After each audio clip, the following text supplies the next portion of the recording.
This is sort of how I got started. When I was a teenager, I was a musician. I loved rehearsing, and I loved working out the songs together, and I loved recording the songs. And then after the band, I went to university, and I met my friend Steve, who had written a play, and I auditioned for a part in it. It was the part of a drunk. But when you do a play, as I'm sure you know, there's a thing called the technical rehearsal just before you start, where they work out the lighting and things. And you work out exactly where to stand in relation to the lights. And you know when you're in the right place because you feel the lights on your eyelashes.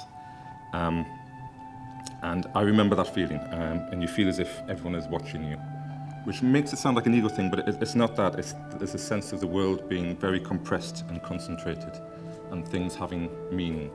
So if you move your arm in a play, everyone watches you move your arm, and everyone looks for the meaning in that. And if the play is working, there is meaning in that.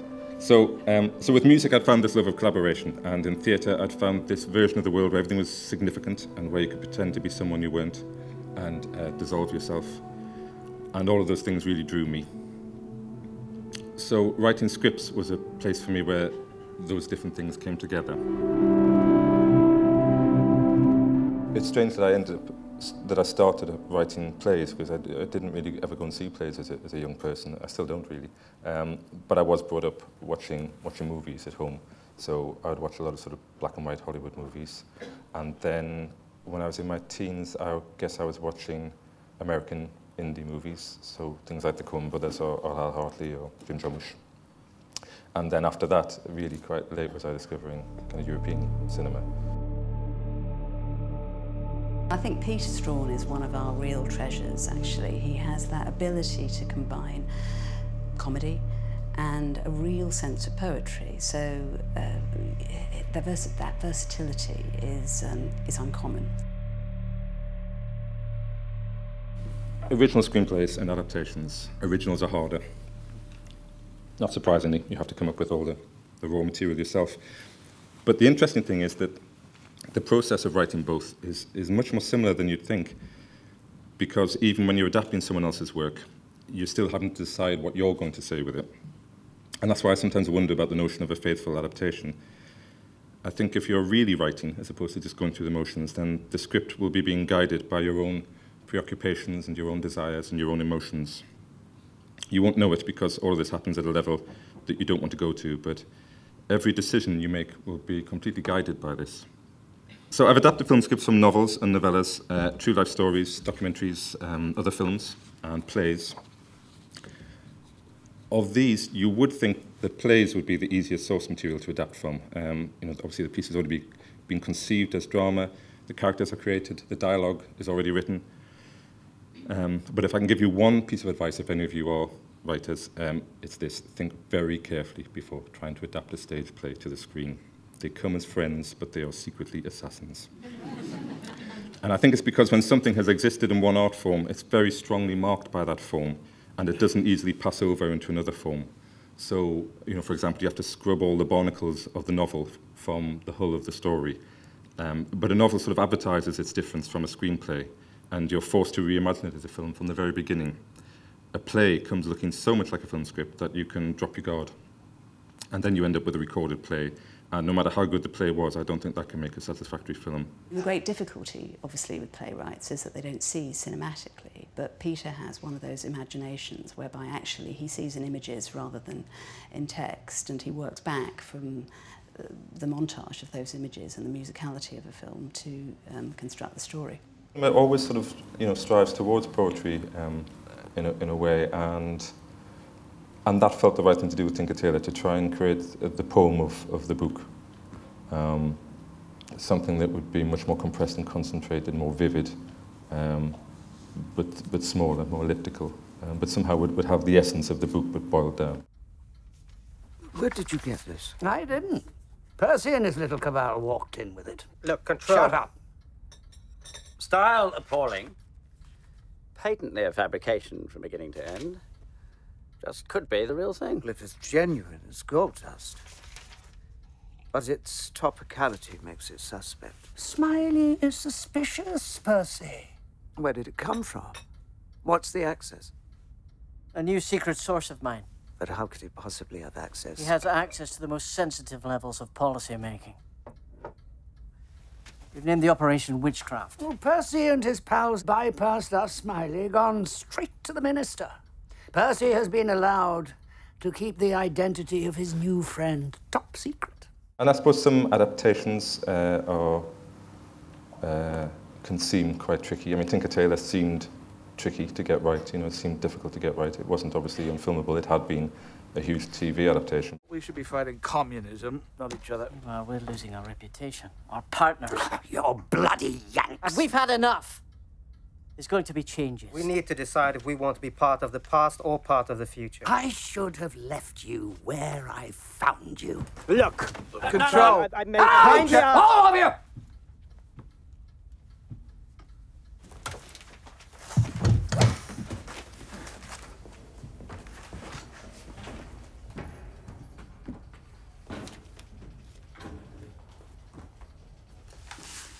Well, I think if you look at what he did with Tinker Tailor Soldier Spy, you see an incredibly effective piece of thriller writing going alongside wonderful character parts which enable these great actors. I mean, we've got so many of our greatest actors to all be distinctive within the same film.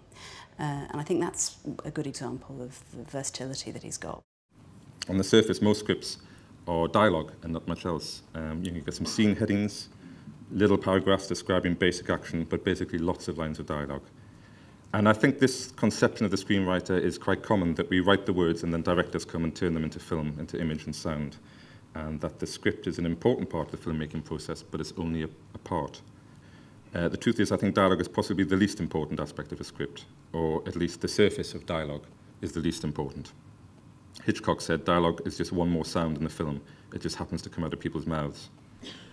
And I think it's certainly true that if a character is telling you what is going on, who they are as a person, what they're feeling, what you should be feeling, if those things are present on the surface and are only being delivered by the surface, then you have problems. So the meaning of a film isn't in what's being said. It's in the complicated and subtle play between what's said and what isn't, what's hidden, what's implied and can be inferred, what was accidentally said, what was deliberately said. There's a net of words and silence and image and music. But if words, dialogue words, are all that's on the page, where is the rest of the film? And I think the answer to this is in the structure. I think structure is one of those things that you can, you know, I think a lot of people when if they start writing drama, it's usually because they have an ear for dialogue, I think. Maybe not everyone, but for a lot of people, I think they have an ear for dialogue, and that's what leads them to think they can write scripts. So some people just have a kind of gift for that. I'm not sure how many people have a natural, instinctive grasp of structure. You know, I think that is something that you learn. But I think you'd probably learn it instinctively, and I think you learn it by watching films and reading scripts. You just start to absorb the ways that stories can be told. On the stage, he learned how important compression and meaning were. And I think those are two really significant skills that a screenwriter needs to learn, that you have to work out how to tell a story as economically as possible, and to sort of to condense it into something that's going to have impact and leave a mark. I think there's a subtle tide in filmmaking, and it does flow in that direction, the direction of prediction and formula. And you won't find many people who would wholeheartedly endorse it, but almost all of us get drawn by that current to a certain extent. And that current makes us begin believing the film should have a certain structure and should have certain plot beats and elements, and characters that should have backstories that explain their situation and which will end up being satisfactorily resolved. And I think, worst of all, as audience members who are fed on a diet of this, we begin to expect that too. And instead of being open to stories that work in a different way, we feel baffled or bored or obscurely insulted by them. I kind of feel, you know, the longer you're around, and the more sort of secure you begin to feel as a writer, the more you kind of start to pick and choose the work. So I kind of think I'm hoping that's where I'm at now, that I would, I think I'm feeling increasingly interested in trying to tell stories that are a little more off the beaten track, and which doesn't necessarily mean that there wouldn't be genre movies, but just that the treatment. But I suppose I just feel inspired much more by those kind of movies now, and I suppose that's the direction I'd like to go in. So we reach the point where we can only digest stories that tell us things we've already been told, and that has to be anti-art. Samuel Johnson said about artists that their greatest ability was to make new things familiar and familiar things new. And here's another aphorism. Be as ignorant of what you're going to catch as is a fisherman of what is at the end of his fishing rod, the fish that arises from nowhere. And, you know, it's obvious why the film industry, as an industry, would want to find ways of predicting and controlling the success of a story with an audience.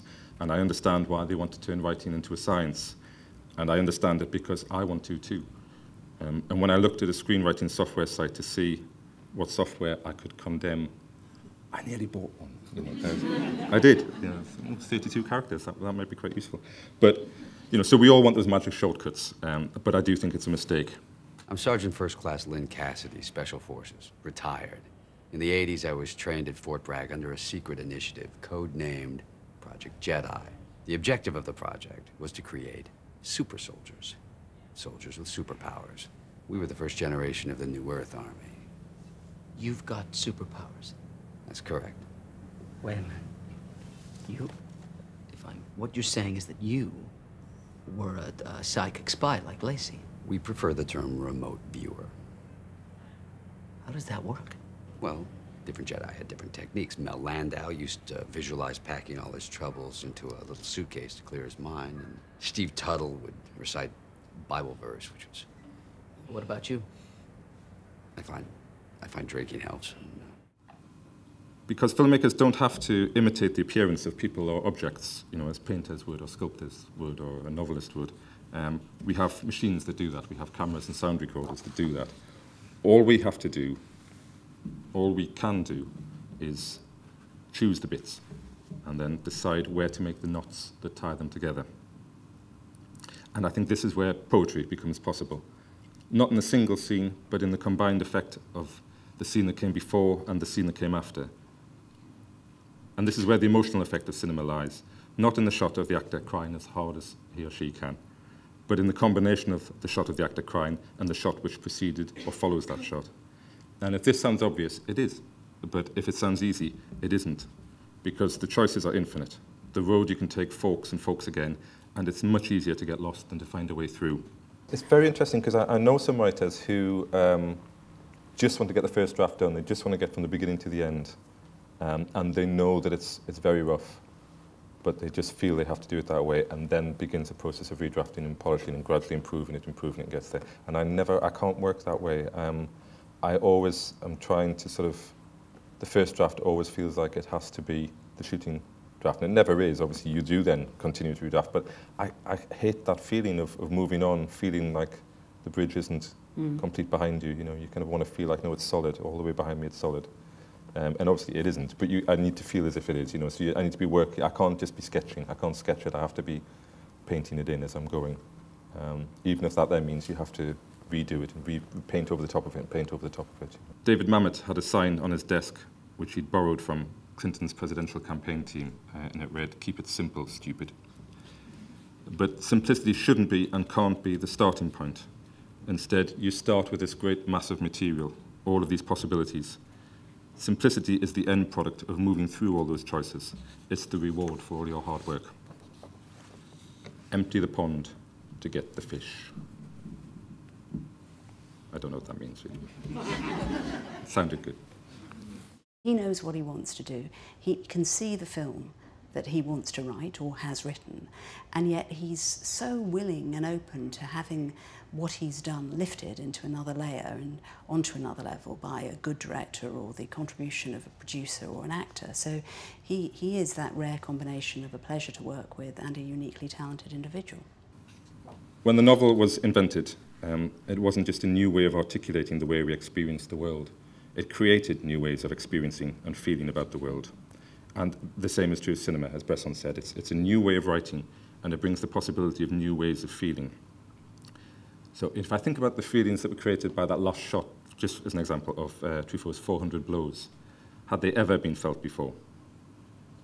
The French New Wave or Italian New Realism or American cinema of the 70s didn't so much reflect the way things were in the world as create new ways of relating to it. And I know this sounds a little grand and might seem a long way from, you know, someone who'll probably be working on a rom-com or a thriller next year. And it seems to sit more easily with, you know, so-called art house cinema, but I don't think that hierarchy is very useful. If we think of a Billy Wilder rom-com or a thriller by Melville or Jacques Audiard or Ben Wheatley, these are films that forget their rom-coms and thrillers. genre as just the rhythm section in music that can be endlessly varied and inventive. So I think this is what film writing can be, and obviously I hope it goes without saying I'm not making claims here for my own work. This is just aspirational stuff. I'm still hoping I'll come good. It's a structuring of events that creates poetry, allows us to see something in the world we wouldn't otherwise have seen, allows us to feel in a new way, and feeling is a kind of thinking. And I think I've ended up talking about filmmaking as a whole rather than specifically screenwriting, but I think that's natural for a screenwriter to do, because filmmaking is an odd and sort of wasteful process. The work that the screenwriter does ends up being just the fossil of an act of imagination. It will all have to be written all over again in the filming. And no matter how great the script, the actual film will only be a distant blood relative of it. It'll never be an identical twin. I think, there's a lot of questions about, because my wife Bridget, who I sometimes wrote with and was a writer as well, died just before Tinker Tailor's made. And I think there's a lot of questions about what it's like to write without her that I still don't quite know the answer to. She died 2 years ago, and I didn't write anything in the first year at all. And even the last year, the second year, I've only very gradually sort of groped my way back towards writing. And I think at first it felt, I mean, I did wonder if I was going to be able to do it again, because, writing obviously does come from an emotional aspect of yourself, and my emotions were sort of so in turmoil that I felt maybe I wasn't going to be able to do it. But now it's reached the point where I think it's a comfort. Clearly they were a fantastic writing partnership, and that they complemented each other. But he had the generosity to say that she was the ideas monkey and he was the craftsman, and that he was there just to provide structure, whereas she was the one who could always fly where he was earthbound. Now, I don't think that's true of Peter's work. I think the work that he's done on his own shows that he is a fantastically imaginative and versatile screenwriter. But it gives you a sense of the man, really. He has that humility, that honesty, that romanticism that he brings to all of his work, and he's very, very happy to share that credit with anyone else who he's involved with. I'm still trying to work out what it's like to write without her, because I used to always go to Bridget for, to read something or to get advice, and she was much more of a writer than I am. She was much more inventive. She could just endlessly come up with ideas and plots and scene ideas. If you'd painted yourself in a corner, she could always think of a way out, and I don't have that really. I think I was probably better at structure. I had a more sort of editorial mind, and she was much more freewheeling. So it sort of felt like a good combination. I would keep her in check, and she would stop me from becoming obvious. And I think to a certain extent, probably what I've done is sort of internalise her voice. Yeah. So I kind of do still ask her to have a look at it, and I do sort of try and listen and see would Bridget have thought that was right or not. So I guess that's still happening on some level. The script is what's left over from a film that you had in your head, and it's a failure. But almost as a byproduct from that can come a different film, the film that will be made from the script. But it's very tangentially related to the film that you had in your head. So for the writer, the film was already made. So to conclude, by returning to that question, what does the screenwriter do? I'd rather answer by saying what it feels like we do. In this context, I don't want to claim a little more of the film as being my responsibility. I don't want to accept that the script is a valuable but limited part of the process of making the film. I want to say that it is the film. Paul Schrader said, a screenplay is not a work of art, it's an invitation to collaborate in the creation of a work of art. And I know this is true. We don't queue up and buy tickets to walk into a cinema and leaf through a script. And I'm not making the usual gripe that writers make about not being appreciated enough. I'm just saying it isn't how I experience writing a film. It is not what it feels like when I'm writing a film. When I'm sitting down and start typing, I don't feel that I'm writing an invitation for collaboration. I don't feel like I'm writing a blueprint or an instruction manual. And when it's really working, I don't feel like I'm writing a screenplay. I feel that I'm transcribing a film that I'm watching.